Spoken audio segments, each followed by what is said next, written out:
고린도후서 9장 6절부터 15절까지 말씀 우리 한 목소리로 합독하도록 하겠습니다. 이것이 곧 적게 심는 자는 적게 거두고 많이 심는 자는 많이 거둔다 하는 말이로다. 각각 그 마음에 정한 대로 할 것이요 인색함이나 억지로 하지 말지니 하나님은 즐겨내는 자를 사랑하시느니라. 하나님이 능히 모든 은혜를 너희에게 넘치게 하시나니 이는 너희로 모든 일에 항상 모든 것이 넉넉하여 모든 착한 일을 넘치게 하게 하려 하심이라. 기록된 바 그가 흩어 가난한 자들에게 주었으니 그의 의가 영원토록 있느니라 함과 같으니라. 심는 자에게 씨와 먹을 양식을 주시는 이가 너희 심을 것을 주사 풍성하게 하시고 너희의 의의 열매를 더하게 하시리니 너희가 모든 일에 넉넉하여 너그럽게 연보를 함은 그들이 우리로 말미암아 하나님께 감사하게 하는 것이라. 이 봉사의 직무가 성도들의 부족한 것을 보충할 뿐 아니라 사람들이 하나님께 드리는 많은 감사로 말미암아 넘쳤느니라. 이 직무로 증거를 삼아 너희가 그리스도의 복음을 진실히 믿고 복종하는 것과 그들과 모든 사람을 섬기는 너희의 후한 연보로 말미암아 하나님께 영광을 돌리고 또 그들이 너희를 위하여 간구하며 하나님이 너희에게 주신 지극한 은혜로 말미암아 너희를 사모하느니라. 말할 수 없는 그의 은사로 말미암아 하나님께 감사하노라. 아멘. 8장부터 이어지는 연보에 대한 내용입니다. 고린도 교회는 이 편지가 쓰여지기 1년 전쯤에 이미 예루살렘 교회를 돕기 위한 연보를 작정을 하는데 이 연보가 모여지는 게 상당히 더뎠던 것 같습니다. 근데 그 사이에 바울은 고린도 교회가 이런 연보를 작정한 것을 마게도냐 교회들에게 간증하며 다닙니다. 그리고 이 간증에 은혜도 받고 자극도 받아서 마게도냐에 있는 교회들도 연보에 동참하기를 작정을 하고 또 어려운 중에도 연보에 동참하는 그런 모습들이 있었습니다. 고린도 교회의 모습을 보고 은혜 받은 교회는 연보를 이제 마쳤는데 정작 고린도 교회는 연보를 모으는 일에 지금 더딘 그런 상황에 처해 있는 겁니다. 그래서 바울은 연보를 이제 독려하기 위한 사람들을 보내는 것에 대한 얘기를 하고 그 이유를 5절까지의 내용을 통해 이야기를 합니다. 앞서 말씀드린 내용들인데 고린도 교회가 연보를 작정한 간증을 듣고 다른 교회들은 은혜를 받아서 연보에 동참했는데 정작 고린도 교회가 연보를 하지 않으면 안 되지 않겠느냐 이 얘기를 하는 겁니다. 연보를 마치게 하려는 목적을 위해서 사람을 보냈다라는 얘기를 하고요. 그리고 이어지는 오늘 본문은 이제 8장부터 이어지는 연보에 대한 내용의 이제 마지막 결론적인 부분입니다. 연보를 어떻게 하라는 건지, 그래서 연보를 하면 어떤 은혜들이 더해질 것인지 여기에 대한 얘기들을 합니다. 오늘 본문 우리 6절, 7절 먼저 같이 한번 읽어보겠습니다. 이것이 곧 적게 심는 자는 적게 거두고 많이 심는 자는 많이 거둔다 하는 말이로다. 각각 그 마음에 정한 대로 할 것이요 인색함으로나 억지로 하지 말지니 하나님은 즐겨내는 자를 사랑하시느니라. 6절에서 7절 보시면 많이 심으라고 얘기를 하고요, 마음에 정한 대로 하고 인색하게 하지 말고 넉넉하게 하고 억지로 하지 말고. 오늘 말씀 제목도 보시면 7절 말씀처럼 즐겨내는 자를 사랑하시느니라 입니다. 우리 자칫 이 글자를 보고 오해하면 돈을 더 많이 내라는 것인가? 라는 생각을 할 수도 있거든요. 이런 오해가 될 만한 성경 구절 마주할 때 우리가 점검할 수 있는 좋은 점검의 도구는 우리 하나님의 존재와 성품입니다. 너무 쉬운 거잖아요. 하나님 돈 필요하실까? 우리가 정말 어렵고 굶주린 상태에서도 우리가 작정한 대로 무조건 걷어 가셔야만 하는 분이실까? 그런 매정한 하나님이실까? 하나님 우리의 아버지신데 어떤 마음이실까? 이런 성품에 비춰 보는 것입니다. 하나님은 오늘 권면에 있어서도 돈보다는 태도에 대한 얘기를 하시는 것입니다. 오늘 6절에 나오는 원어들을 좀 보면 적다라고 번역된 단어는 인색하다, 많다라고 번역된 단어는 관대하다입니다. 뭔가 금액의 많고 적음에 대한 얘기가 아니라 태도입니다. 연보를 하는 태도의 문제예요. 돈이 없으셔서 돈 달라고 하신 하나님 아니고 우리가 이것에 동참하는 자세와 태도를 보시는 게 당연히 우리 하나님의 그 마음입니다.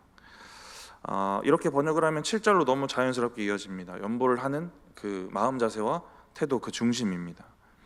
하나님 앞에서 연보를 하는 태도. 근데 연보는 사람을 향해 있어요. 사람을 향한 연보의 태도에 하나님을 향한 신앙이 이렇게 드러나게 됩니다. 마태복음 10장 42절 말씀인데요, 우리 같이 한번 읽어보겠습니다. 또 누구든지 제자의 이름으로 이 작은 자 중 하나에게 냉수 한 그릇이라도 주는 자는 내가 진실로 너희에게 이르노니 그 사람이 결단코 상을 잃지 아니하리라 하시니라. 제자의 이름으로 이렇게 하면 제자인 게 증명이 되겠죠. 오늘 본문 후반에도 이 고린도 교회의 믿음이 증명되는 게 연보를 잘 감당했을 때라는 얘기도 하긴 하는데요. 방금 읽었던 말씀을 보시면 6절에서 말하는 연보하는 태도, 그리고 주시는 상급에 대한 내용들이 마태복음 10장 42절 말씀, 저희 잘 아시는 이 말씀에도 동일한 맥락의 얘기가 주어지고 있습니다. 누가복음 6장에도 보시면 우리가 주면 흔들어 넘치도록 우리에게 허락하시는 은혜와 또 영육의 그 풍성한 것들이 있다라는 말씀도 있거든요. 우리가 하나님이 기뻐하시는 그 이 태도로 연보하면 하나님이 하늘의 상급도 주시고 또 삶도 형통하고 풍성하게 채워가신다라는 것입니다. 그렇다면 이제 7절 마지막 부분에 오늘 제목이기도 한 하나님은 즐겨내는 자를 사랑하시느라, 이 부분도 다시 보면 한글로 읽으면 즐겨하다, 이게 자주 하고 뭐 반복적으로 하고 그런 의미잖아요. 즐겨서 하는 거. 그래서 양적인 의미 같이 느껴질 수도 있는데 그것도 원어의 의미를 보면 기쁜 마음으로입니다. 즐거운 마음으로 하는 사람. 그러니까 이 태도와 신앙의 중심을 이야기하는 것입니다. 하나님이 이것을 중요하게 보시는 분이시라서 그렇고, 하나님이 이것을 보시고 기뻐하시는 분이시라서 그렇습니다. 우리의 중심과 마음들, 올바른 마음가짐과 상태에서 하는 연보를 하나님이 기뻐하시고 그렇게 하는 자를 당연히 사랑하시는 것입니다. 이 태도에 대한 얘기인데, 특히 바울이 이 맥락 가운데 특별히 강조하는 태도를 한 단어로 정리해 보면 자발성입니다. 우리가 연보에 정말 바르고 좋은 마음으로 잘 동참할 수 있는 방법은 이 자발성인데요. 자발성은 잘 생깁니다, 생각보다.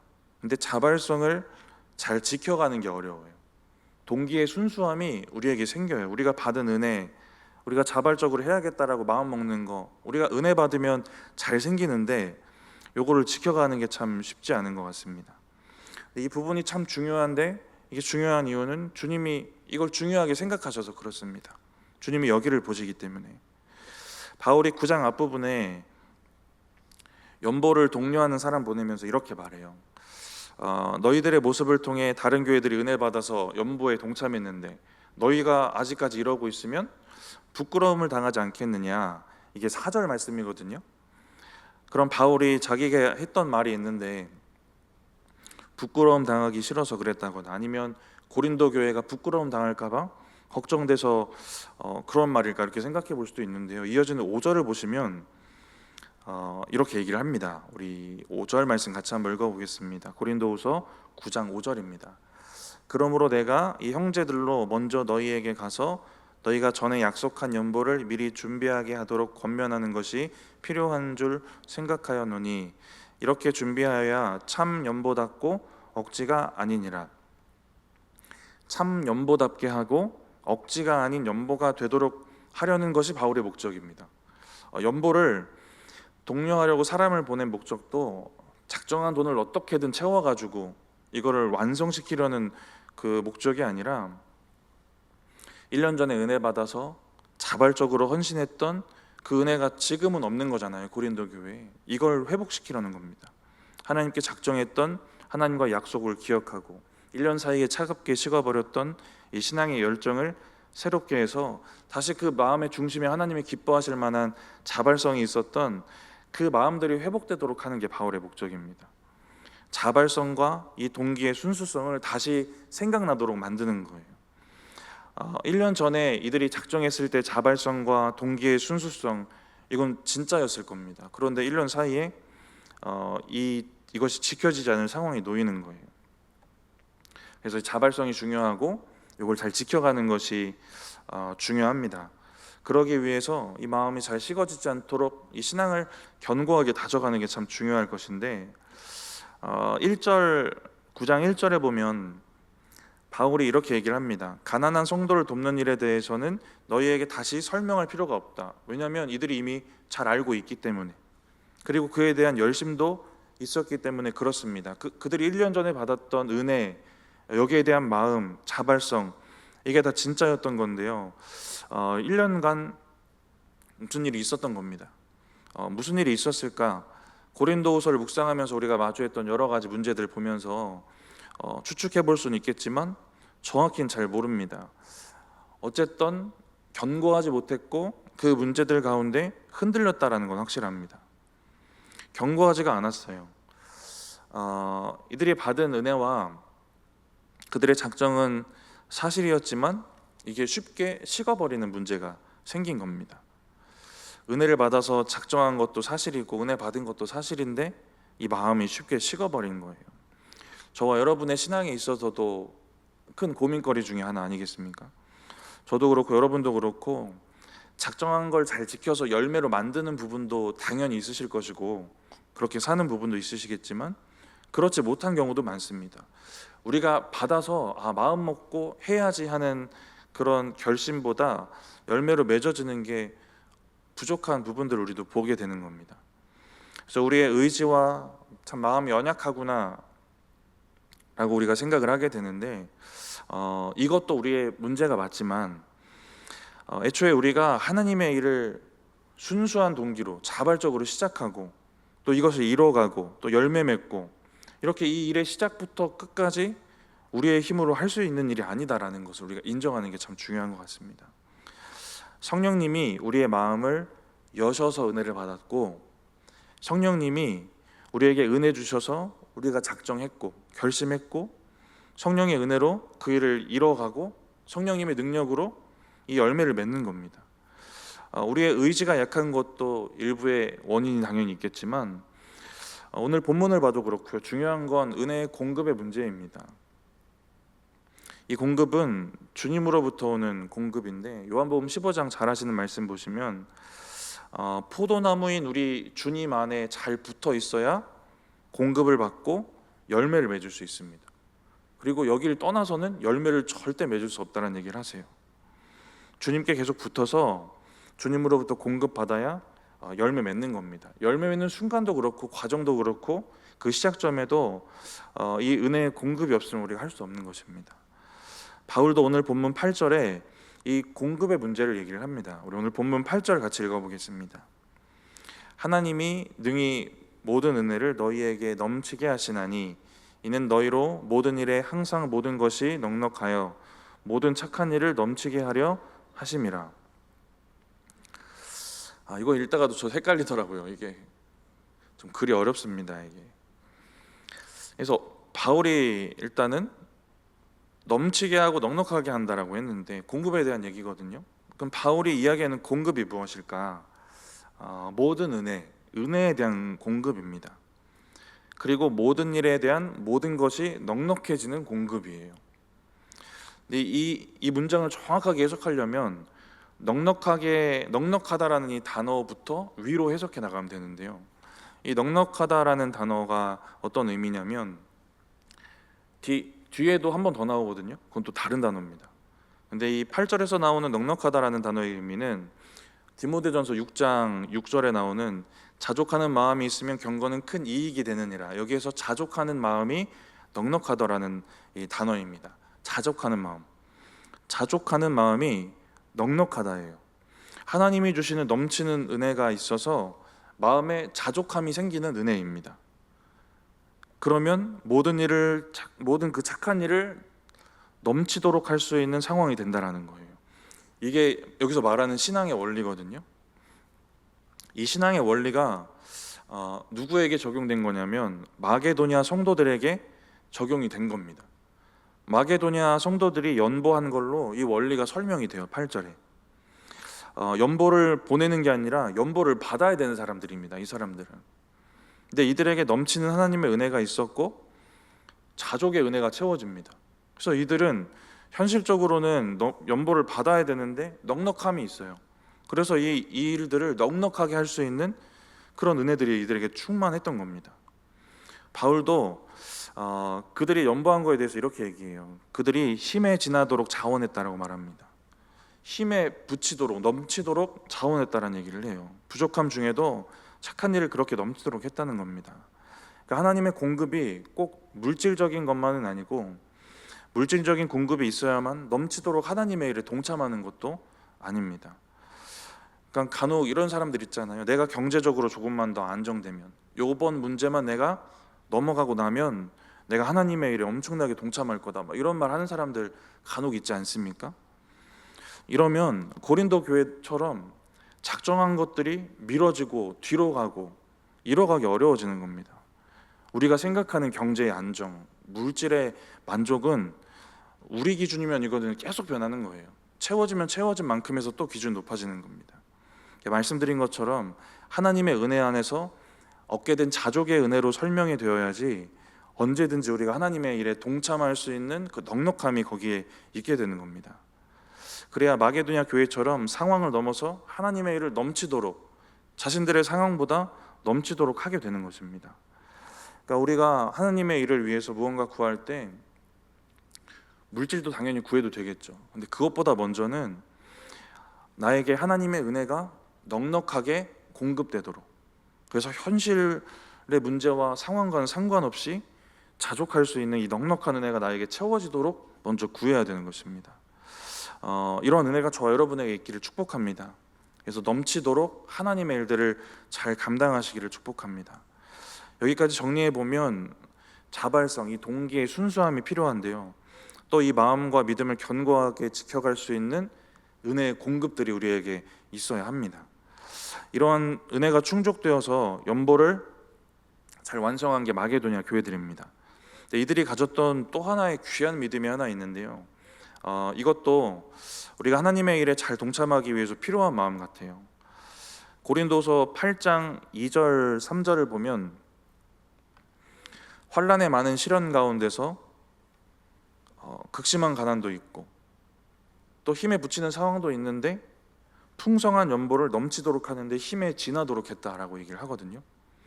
마게도냐 교인들은 연보를 받아야 될 입장인데 이런 풍성한 연보를 오히려 예루살렘 교회에 보내고 있습니다. 그리고 8장 4절에 마게도냐 교인들이 바울을 찾아와서 오히려 연보를 보내는 일에 동참하게 해달라고 간절하게 구하는 얘기가 있어요. 그때 그들이 했던 말을 보면 왜 이렇게 할 수 있었는지를 알 수 있거든요. 우리 고린도후서 8장 4절 같이 한번 읽어보겠습니다. 이 은혜와 성도 섬기는 일에 참여함에 대하여 우리에게 간절히 구하니, 지금 이들이 간절히 구하는 게 어떤 일이냐면 4절에 은혜라고 번역된 단어가 특권이라는 의미입니다. 그래서 다른 한글 번역 성경을 보면 거의 특권이라고 번역을 했거든요. 성도 섬기는 일에 참여하는 일이 이들에게는 특권인 겁니다. 이 마음이 우리에게도 생길 수 있거든요. 은혜 가운데 이 마음이 있으면 하나님의 일에 우리가 더 선하고 아름다운 마음으로 동참하게 되는 겁니다. 내가 벌어들인 것, 내 노력으로 얻게 된 것의 일부를 내가 어렵게 나눠주는 게 아니라 이들에게 지금 하고 있는 일은 하나님의 일에 동참할 수 있는 특권인 겁니다. 그리고 은혜라는 이 의미, 원래 번역된 그 은혜라는 의미의 연장선에서 기쁨이라고 번역한 성경도 있더라고요. 특권, 은혜, 기쁨, 이 세 가지가 너무 잘 연결되는 의미 아닙니까? 마게도냐 성도들은 다른 성도들을 위해 연보하는 것을 특권으로 여겨요. 특권으로 여기고 동참하면 그 동참하는 일이 이들에게 당연히 은혜고 그 가운데 기쁨이 느껴지는 게 너무 당연합니다. 그러니까 우리가 인색하지 않고 주님의 일에 동참할 수 있는 방법은 이게 특권인 줄 알면 되는 것입니다. 새로운 진리도 아니고 너무 당연한 얘기죠. 그러니까 우리가 이 마음들을 잘 지켜가는 게 중요한 것 같아요. 내가 하나님의 일에 동참하고 연보할 수 있고 누군가 도울 수 있는 게 참 특별한 일이고 특권이구나, 내가 예수 믿어서 내가 받은 은혜를 알아서 할 수 있는 특권이구나 라는 것을 아는 겁니다. 그렇게 이 일에 동참하면 주어지는 건 기쁨과 은혜인 것입니다. 마게도냐 교회들에게는 이런 은혜가 있었던 것이고 이런 은혜가 저와 여러분에게도 있어야 될 줄 믿습니다. 고린도 교회의 연보는 늦어지고 있고요. 마게도냐는 연보를 완성한 이 상황을 제가 쭉 묵상해 가면서 이런 생각이 들었어요. 시작한 일을 마치시게 하시는 하나님의 은혜가 필요하다입니다. 빌립보서 1장 6절 잘 아시는 말씀인데 우리 같이 한번 읽어보겠습니다. 너희 안에서 착한 일을 시작하시니가 그리스도 예수의 날까지 이루실 줄을 우리는 확신하노라. 우리 고린도후서 8장 10절도 읽어보겠습니다. 이 일에 관하여 나의 뜻을 알리노니 이 일은 너희에게 유익함이라. 너희가 1년 전에 행하기를 먼저 시작할 뿐 아니라 원하기도 하였은즉. 1년 전에 이미 자발적으로 시작한 일입니다. 자발적으로 작정했고요. 자발적으로 내가 이렇게 하려는 마음도 품었다고 했어요. 이것 다 이들의 진심이었습니다. 근데 이것을 마치기까지의 하나님의 은혜가 필요한 겁니다. 빌립보서 1장 6절의 은혜가 이들에게 필요한 거예요. 말씀드렸던 것처럼 착한 일을 시작하신 이도 우리 하나님이세요. 그 과정도 하나님의 은혜가 필요하고 공급이 필요하고 마칠 때까지 이게 필요한 겁니다. 근데 지금 고린도 교회는 그것을 마치도록 하시는 그 은혜가 이들에게 없었던 겁니다. 제가 이번 청년부 수련회 때도 요 얘기를 했는데, 제가 2017년도에 안수를 받았는데 참 많은 일들이 있었거든요. 일단은 안수 받으려면 돈이 좀 필요합니다. 막 수억이 들어가는 건 아닌데 좀 필요해요. 100만 원 좀 안 되는 금액이 필요한데 이게 지방에마다 좀 다릅니다. 그러니까 돈이 필요한데 안수 받을 돈이 일단 없는 문제가 있었어요. 다음 달 사례비를 받으면 요 사례비를 가지고 해결할 수 있을 것 같은데 그러면 한 달을 살아갈 돈이 또 없네요. 이런 문제가 생깁니다. 그 교회에 같이 있었고 안수받았던, 저보다 전에 안수받았던 분은 교회에서 어느 정도 지원을 해주신 것 같은데, 근데 이거는 막 정해진 법은 아닙니다. 이렇게 해주시면 감사한 거고 아니면 또 할 수 없는 그런 일인 거예요. 그래서 이러한 상황 가운데 기도했습니다. 기도 많이 했고, 기도하면서 준비를 했고, 기도하는데 하나님이 하나 마음에 작정하게 하시는 건 뭐였냐면, 안수 받을 때 축하해 주러 오시는 분들이 축하금처럼 이렇게 봉투를 주시잖아요. 이걸 모아서 어려운 교회에 헌금해야겠다는 마음을 주셨거든요. 제가 안수 받을 돈도 없었고, 안수 받으려면 가부를 해서 한 달 사례비 당겨 받아서 그렇게 해야 되나 이런 고민을 하면서 기도하고 있을 때 하나님이 축하금 모아서 헌금해라 이 마음 주셨거든요. 어려운 교회에. 이렇게 상황이 흘러가다가 교회에서 얼만큼 지원을 해주시더라고요. 그리고 또 여러 상황들이 있었는데 원래였으면 나가야 될 돈들도 또 나가지 않게 하시고, 이렇게 저렇게 하나님이 역사하셔서 들어갈 금액이 이렇게 잘 안 들어가게 되고 또 그런 상황이 있었고요. 그래서 이제 제가 이 계산을 애초에 왜 했는지 모르겠지만 축하금을 얼만큼 받을 수 있을까 이걸 계산을 하게 되더라고요. 계산을 제가 잘 해보니까 오실 만한 손님이 많이 없겠다라는 생각이 들었고, 한 7, 80만 원 정도가 남을 것 같았어요. 오실 만한 손님이 진짜 없다라고 생각했고, 진짜 그렇게 손님이 많이 오지 않았습니다. 80만 원이 저에게는 그래도 엄청 큰 목돈이었고, 이 목사안수라는 문제를 마주하기 전에 이 목돈이 생기면 제가 사고 싶은 게 하나 있었어요. 그때 컴퓨터가 없어서 컴퓨터를 사야겠다는 마음이 있었거든요. 근데 컴퓨터를 제가 뭐 저 좋으려고 사는 것도 있겠죠. 저도 즐겁겠지만 하나님의 이 일을 좀 준비하면서 배우고 싶은 게 좀 있었습니다. 그 당시에 포토샵이랑 일러스트를 배우고 싶었어요. 한 2016년, 17년 이때쯤 얘기인데, 제가 막 그림 그리고 이러는 거 좋아해서 글씨 쓰고 현수막을 맡기는데 그 업체 디자인이 너무 마음에 안 드는 거예요. 그래서 이걸 처음부터 하고 작업하고 마무리까지 제가 하고 싶은 마음이 있어서 포토샵이랑 일러스트를 좀 배우고 싶은 마음이 있었는데, 근데 이 마음들을 다 내려놓고 처음 주셨던 마음대로 이제 어려운 교회 위에 헌금하기로 작정을 합니다. 근데 이 목돈을 또 포기하기 힘든 사건이 중간에 하나 벌어지는데, 어머니 전화가 하루는 왔는데 가슴에 혹이 생기신 겁니다. 그래서 수술을 할 수 있다라는 얘기를 하셨어요. 사역자이기 전에 아들로서도 좀 죄송한 마음이 들어서 좀 이 말을 꺼내기가 참 어려웠지만 어머니께 결국 이렇게 얘기했습니다. 이 돈은 제가 이렇게 하기로 작정했고 수술비는 같이 이제 기도해 봅시다라고 말씀을 드렸습니다. 근데 이런 저런 문제가 있었고, 그리고 또 지나서 목사 안수를 마치고 나서 보니까 하나님께서 제가 나름 철저하게 계산했다고 생각했거든요.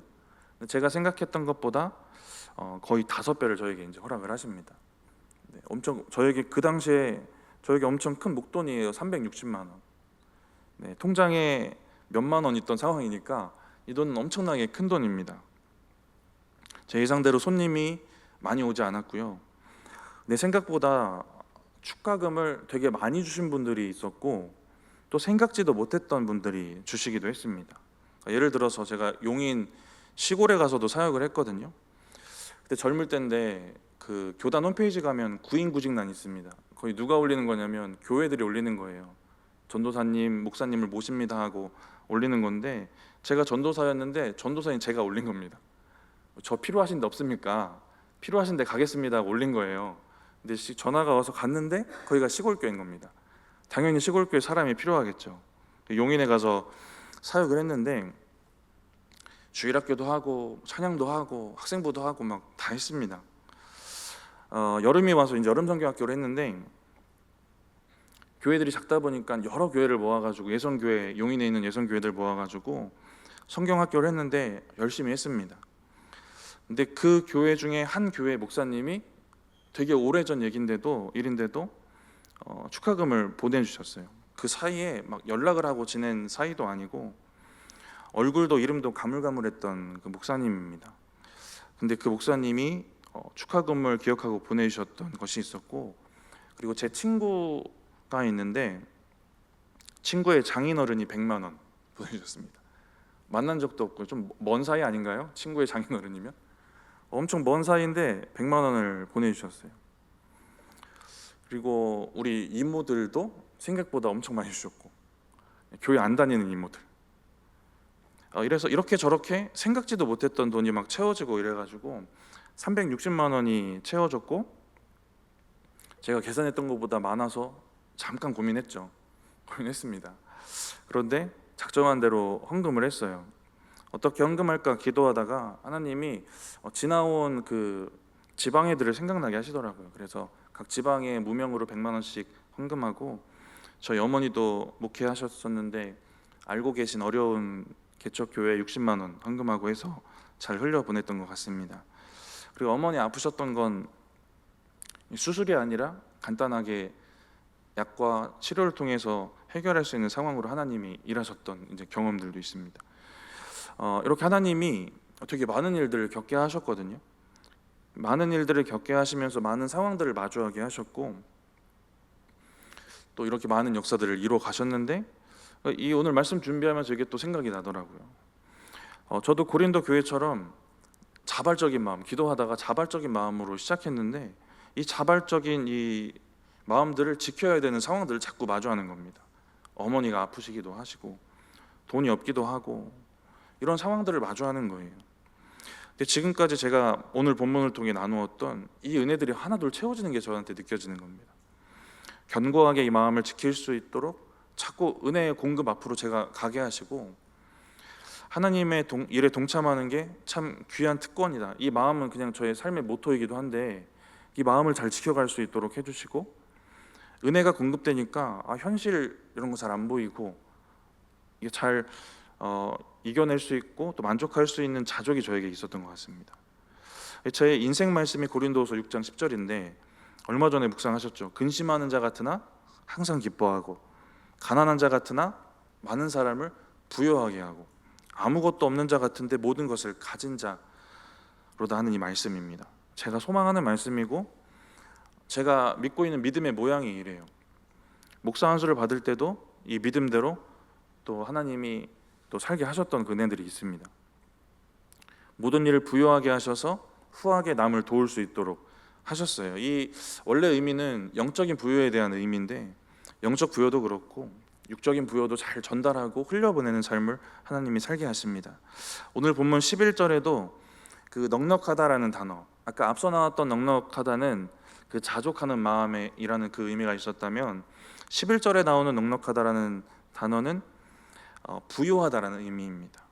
하나님이 우리를 부요하게 하셔서 우리가 너그럽게 후하고 풍족하게 연보할 수 있도록 누군가 돕고 흘려보낼 수 있도록 하신다라는 것입니다. 여기까지 말씀을 우리가 생각해 보면 연보하려면 우리 마음의 중심과 자세가 중요하고요. 자발성과 동기의 순수함 우리가 당연히 점검해야 됩니다. 그리고 이거 너무 흔들리기 쉽고 무너지기 쉬워서 이걸 잘 지켜갈 수 있는 은혜의 공급이 필요하고요. 우리에게 은혜가 공급되면 자족하는 마음 우리에게 허락하시고 이 일이 우리에게 주어진 특권이구나 라는 이 마음도 우리에게 생길 것입니다. 그리고 이어지는 10절 이하의 말씀은 뭐냐면요, 그래서 무엇을 얻게 되는가, 얻게 되는 은혜에 대한 얘기들입니다. 우리 10절 말씀 같이 한번 읽어보겠습니다. 심는 자에게 씨와 먹을 양식을 주시는 이가 너희 심을 것을 주사 풍성하게 하시고 너의 의의 열매를 더하게 하시리니. 의의 열매, 오늘 본문의 맥락에서는 연보 보내는 겁니다. 그것을 풍성하게 하셔서 공급을 풍성하게 하셔서 그 일들을 더 맺도록, 그 열매를 더 맺도록 하신다는 얘기예요. 하나님이 풍성하게 채워주셔서 계속 이렇게 하나님의 일을 할 수 있도록 하신다라는 겁니다. 선한 일을 계속할 수 있도록 필요를 풍성하게 채워주시는 것, 이게 하나님이 주시는 상급이다라는 거예요. 이게 우리가 하나님의 일에 동참해서 얻게 되는 그 공급이고 상이다라는 것입니다. 하나님이 이렇게 채우시는 은혜도 제가 경험을 해봤는데, 예전에 그 노숙자분들 커피 나눠주고 하고 다닐 때 당시에 장로님이 갑자기 생각지도 못한 50만 원을 주셨어요. 그때도 되게 큰 돈이었습니다. 전도사 시절이었는데 이유 없이 주셨어요. 그 장로님은 무슨 이유가 있었는지 모르겠지만 저한테 아무 말씀 안 하시고 그냥 주셨어요. 50만 원 주셨고, 이 돈의 금액이 어떤 금액이었냐면 제가 하나님 지하철 전도를 이날까지 하겠습니다라고 작정한 그날까지 사역할 수 있는 딱 그 금액이었어요. 신기하게도 이렇게 하나님이 이 선한 일을 계속할 수 있도록 물질적으로 채우시는 경우도 있습니다. 근데 제가 말씀을 보면서 정말 하나님의 일을 계속하게 하시는 것이 이게 정말 귀한 축복인 이유는 계속 그 은혜 안에서 살게 하시는 것이기 때문에 그렇습니다. 오늘 본문을 통해 쭉 말씀드렸던 하나님의 일에 동참하는 동기의 그 순수성, 은혜 공급을 계속해 주시는 은혜의 풍족함, 그래서 얻게 되는 자족의 은혜, 이걸 특권이라고 여기는 그 마음들과 이것을 감당하면서 얻게 되는 은혜와 기쁨들, 이 상태가 계속되는 겁니다. 하나님이 내가 하나님의 일에 동참했을 때 또 공급해서 또 할 수 있도록 일하게 하시고, 또 공급해서 또 할 수 있도록 하시고, 계속 이 은혜 안에서 사는 겁니다. 이 상태를 계속 느끼면서 사는 거예요. 이 은혜로 충만한 삶을 계속 사는 겁니다. 물질을 채워주시기도 하시고 이 일을 계속할 수 있도록 외적인 것들도 채워주시는 그 은혜도 있겠죠. 그런데 진짜 크고 중요한 은혜는 계속 이 뜨겁고 충만한 은혜 속에서 우리가 살아갈 수 있도록 도우시는 겁니다. 우리가 예수 믿고 마음이 차가워질 때 너무 많거든요. 마음이 식어질 때 너무 많습니다. 그래서 우리가 마음이 안 식고 뜨겁기를 항상 기도하기도 해요. 그런데 이게 그 방법 중에 하나인 겁니다.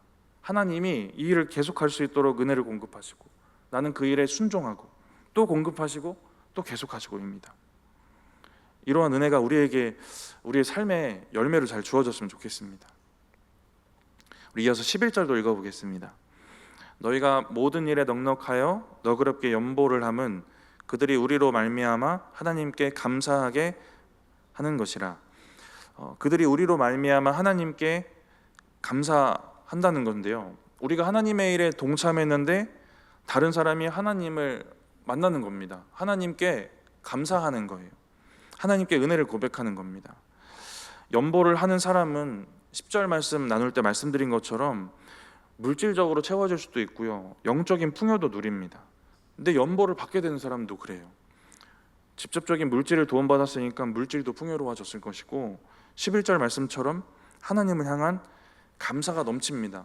그 은혜가 풍요로워져요. 영적인 은혜와 풍요도 더불어 경험하게 되는 것입니다. 이러한 결과도 있고, 또 고린도서 오늘 말씀 13절도 이어서 읽어보겠습니다. 이 직무로 증거를 삼아 너희가 그리스도의 복음을 진실히 믿고 복종하는 것과 그들과 모든 사람을 섬기는 너희의 후한 연보로 말미암아 하나님께 영광을 돌리고, 고린도 교회가 연보하고 섬기는 이 직무, 이게 증거가 된다는 얘기를 바울이 하는데, 어떤 증거가 되냐면 너희가 그리스도의 복음을 진실히 믿고 복종하는 것에 대한 증거가 된다는 겁니다.